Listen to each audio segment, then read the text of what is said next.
आज हमारे साथ हैं श्री नारायण भाई कचारिया, जो अमरेली से भाजपा के सांसद हैं। सर, इंडिया 543 पे आपका स्वागत। Thank you. सर, आपकी सरकार को केंद्र में आए हुए 3 साल हो चुके हैं।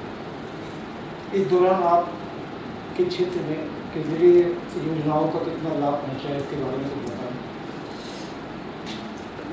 हमारे एनडीए की नरेंद्र भाई मोदी के नेतृत्व में भाजपा की सरकार आई। अभी 26 मई को 3 साल पूरा होने का है। मैं 2009 से यहाँ दिल्ली में हूँ। ये सेकंड टर्म मेरा है लोकसभा में।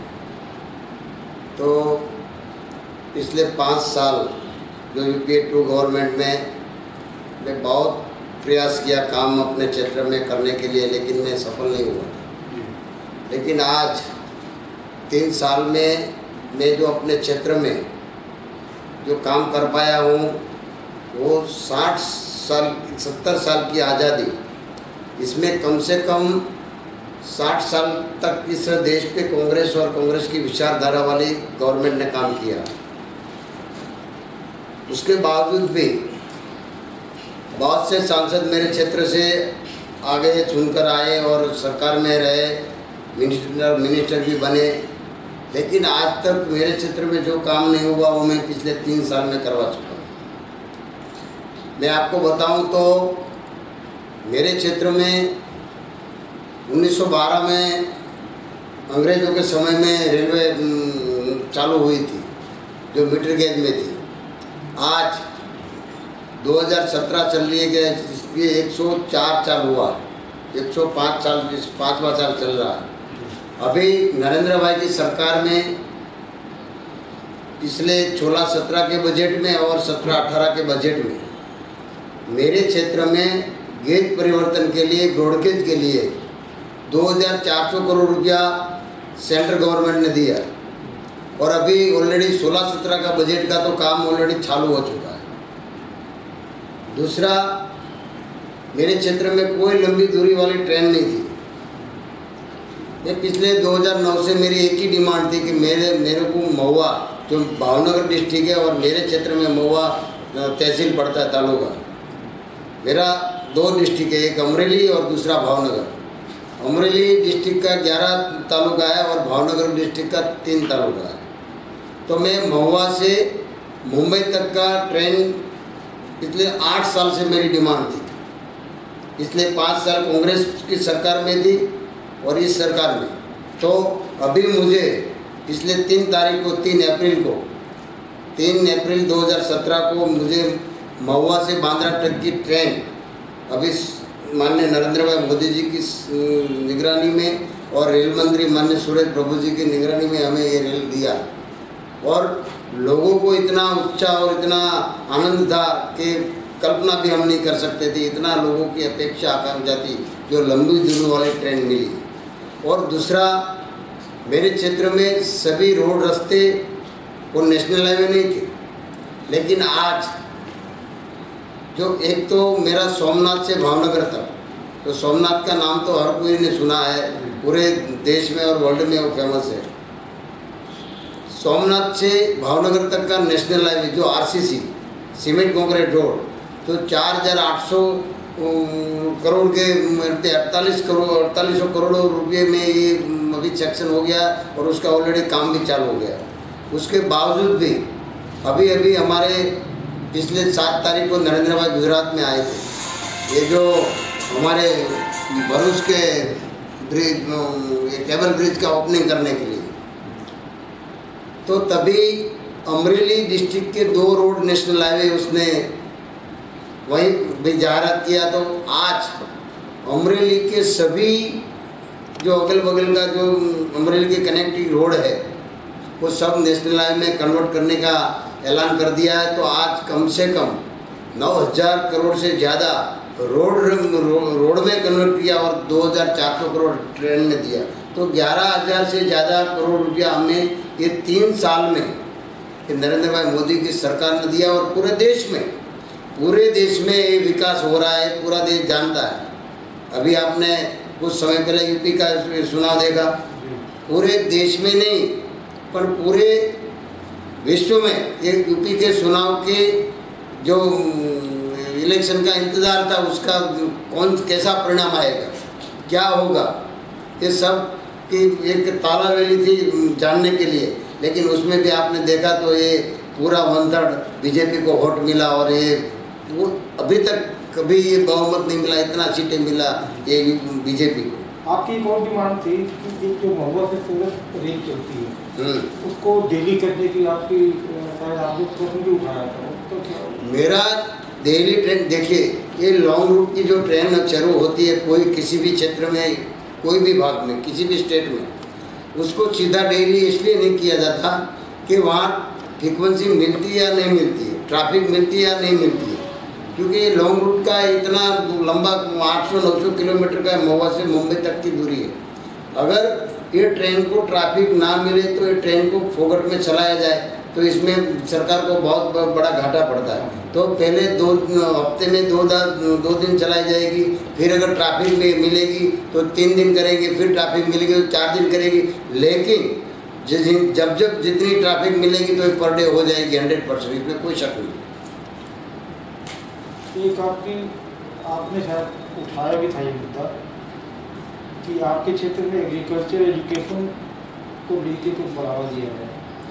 आज देखिए मेरे क्षेत्र में एजुकेशन जब मैं उठाया था तब उठाया था, लेकिन आज हमारे क्षेत्र में कृषि विज्ञान केंद्र भी हो गया है, और हमारे मेरे खुद के क्षेत्र में जो तलिका संशोधन होता है वो भी हो गया है, और संशोधन केंद्र भी आज हो गया। इसीलिए कि कृषि के क्षेत्र में, हमारे क्षेत्र में जो भी डिमांड किया था, जो भी मांगा था, वो आज परिपूर्ण हो चुका है। जो कॉटन रिसर्च सेंटर की बात आप कर रहे थे, कॉटन रिसर्च का अभी भी मेरा मांग है, क्योंकि अभी हमारा 3 डिस्ट्रिक्ट है अगल बगल में, जो राजकोट है, जूनागढ़ है, अमरेली है और भावनगर है। इनमें से सबसे ज़्यादा कॉटन उत्पादन मेरे डिस्ट्रिक्ट करता है, लेकिन कहाँ ये कॉटन रिसर्च करेंगे ये अभी सेंट्रल गवर्नमेंट ने तय नहीं किया, लेकिन वो सौराष्ट्र में करने जा रहे हैं, वो ज़रूरी है। वो आज नहीं तो कल 1 या 2 साल में ज़रूर कोई डिसीजन लेंगे। तो आपकी मांग थी कि जो डिसेबल्ड हैं, विडोज हैं, उनको कोई पेंशन दी जाए, पेंशन की मांग भी आपने रखी। हाँ, ये तो हो गया ना, 1 रैंक पेंशन का, वो तो हो गया, पिछले बजट में हो गया। आपने डिसेबल्ड के लिए आपने मांग की थी, जो डिसेबल्ड है, विडो है, विधवा है। हाँ, वो तो जो विधवा है, जो बुजुर्ग है, उसको ये जो उसकी जब काम नहीं कर सकते, वो अशक्त हो जाते हैं, तो इसी टाइम में अभी मैंने कुछ टाइम पहले अभी इसी सत्र में ये डिमांड किया था कि उसको पेंशन मिलने चाहिए, क्योंकि अभी ये सत्र चालू है और इसी सत्र में मैंने मांग किया था। लेकिन अगले कुछ समय में ये सरकार पे जरूर विचार करेगी, अभी तो मैंने डिमांड रखी है। केंद्रीय विद्यालय की आप केंद्रीय विद्यालय का मेरा मसला 2009 से चल रहा है। प्रॉपर वहीं अमरेली के अगल बगल में जो मेरा डिस्ट्रिक्ट लेवल है, वो अमरेली के अगल बगल में जो 10 एकड़ जब भूमि चाहिए, ये वो भूमि अभी अवेलेबल जिस जगह पे है वहाँ पानी का पूरा प्रवाह निकलता है, वो नदी का। तो इसीलिए मैं लैंड में वहाँ के डिस्ट्रिक्ट कलेक्टर और हम साथ में बैठकर ये लैंड की संशोधन कर रहे हैं। और एक लैंड है अमरेली डिस्ट्रिक्ट से करीबन 25 किलोमीटर दूरी तक, जो सावरकुंडला तहसील पे रोड पे है, हाईवे पे। लेकिन वहाँ जो सेंट्रल गवर्नमेंट की गाइडलाइन के मुताबिक ये जो केंद्रीय विद्यालय है वो डिस्ट्रिक्ट लेवल से 5 किलोमीटर की त्रिज्या में होनी चाहिए, इससे ज़्यादा आगे नहीं होनी चाहिए। इसलिए ये लैंड नोटिफाइड कर दिया है और दूसरी लैंड भी हम ढूंढ रहे हैं। लेकिन ये केंद्रीय विद्यालय का सरकार की ओर से तो पूरा समर्थन हमें मिल गया है, लेकिन लैंड का अभी प्रॉब्लम है। हाँ, आपका जो अमरेली क्षेत्र है इसमें काफ़ी मंदिर और काफ़ी ऐसी जगह है जो कि टूरिस्ट अट्रैक्शन का केंद्र बन सकती है, तो टूरिज्म को बढ़ावा देने के लिए आपका कुछ प्रयास चल रहा है? सबसे ज़्यादा तो मंदिर से भी सबसे ज़्यादा लाइन शो हमारे वहाँ होता है, क्योंकि मेरे डिस्ट्रिक्ट में 400 से ज़्यादा 500 जितने शेर है लाइन। शासनगीर जो मेरे बगल में पड़ता है और पूरे एशियाई सिंह जो है हमारे क्षेत्र में, और ये देखने के लिए तो लोग बहुत से आते हैं। साथ ही साथ में अगल बगल में जूनागढ़ है, सोमनाथ है, द्वारका है, ये सताधार है, बगडाना है, सभी जगह पे अगल बगल में जो धार्मिक स्थल वहाँ लोग आते हैं और उसको टूरिज्म को बढ़ावा देने के लिए सेंट्रल गवर्नमेंट से तो वैसे हमारी डिमांड है, लेकिन स्टेट गवर्नमेंट हमारी जो उसको प्रवासन धाम बनाकर उसको डेवलप करने की दिशा में अभी आगे बढ़ रहे हैं। और साथ ही साथ दूसरा क्या है कि अभी जो गुजरात डेवलप में आगे बढ़ रहा है, मैं तो समझता हूँ कि मेरे क्षेत्र में ऐसा कोई कमी नहीं है कि जो अभी उसको बढ़ावा देने की कोई कमी हो रही है। अभी कुछ ही दिनों में आपके गुजरात में विधानसभा के चुनाव भी होंगे, तो आप क्या? हम तो इंतज़ार कर रहे हैं चुनाव का। और बीजेपी पार्टी तो कभी भी बीजेपी का कार्यकर्ता हो, बीजेपी का विधायक हो, बीजेपी का एमपी हो कि विधायक बीजेपी का कोई संगठन का कार्यकर्ता हो, ये सभी हर दिन उसको इलेक्शन की दिशा में वो दौड़ता रहता है और काम करता रहता है। उसको ऐसा नहीं है कि बस इलेक्शन आए तब भी वो काम करे। आज बीजेपी के सभी कार्यकर्ता हो के कोई छोटे बड़े इलेक्शन में चुने हुए कार्यकर्ता हो, सभी इलेक्शन के लिए तैयारी हो और कभी भी एक इलेक्शन कमीशन इलेक्शन दे दे तो हमारी पूरी तैयारी है। और गुजरात अब की बार जो 121 सीट पे गुजरात में बीजेपी की आई थी, लेकिन अब की बार ये गुजरात की सीट जैसे यूपी में आई उसी तरह गुजरात में ये बीजेपी की सीट आने वाली है। एक अंतिम सवाल आपसे, ये जो जीएसटी बिल अभी पास हुआ उसके बारे में क्या राय रखते हैं आप? जीएसटी बिल से तो ये पूरा देश में इतना आनंद और इतना लोगों में, व्यापारी में, छोटे छोटे व्यापारियों में सबको बहुत बड़ा आनंद है। आज अभी मैं ये 3-4 दिन की छुट्टी में मैं अपने क्षेत्र में गया था तो सभी ने यही बोला कि आपने जो ये जीएसटी बिल को पास करवा दिया वो बहुत बढ़िया काम हो गया और जितना भी हो सके उतना जल्दी उसको लागू करो। तो हमने बोला कि भाई 1 जुलाई से लागू हो जाएगा। आज आप जानते हैं आज राज्यसभा में चालू है, बराबर। लेकिन जीएसटी बिल से क्या फ़ायदा होगा कि जो एक डिस्ट्रिक्ट से एक स्टेट से दूसरे स्टेट में जाने के लिए, दूसरे स्टेट में जाने के लिए घंटों घंटों तक कतारों में वो गाड़ियों को ये खड़ा रहना पड़ता था और उसको परेशान किया जाता था। वो सब झंझट से वो छुटकारा मिल जाएगा और पूरे देश में एक रेट, एक चीज़ एक रेट मिलेगा। ये सबको सब बहुत बढ़िया काम हो गया। इसलिए पूरा देश के छोटे बड़े व्यापारी सब उसको आवकार दिया रहे और उसको ये अभी ये अपने आप अपना रहे। धन्यवाद, आपने हमें समय दिया।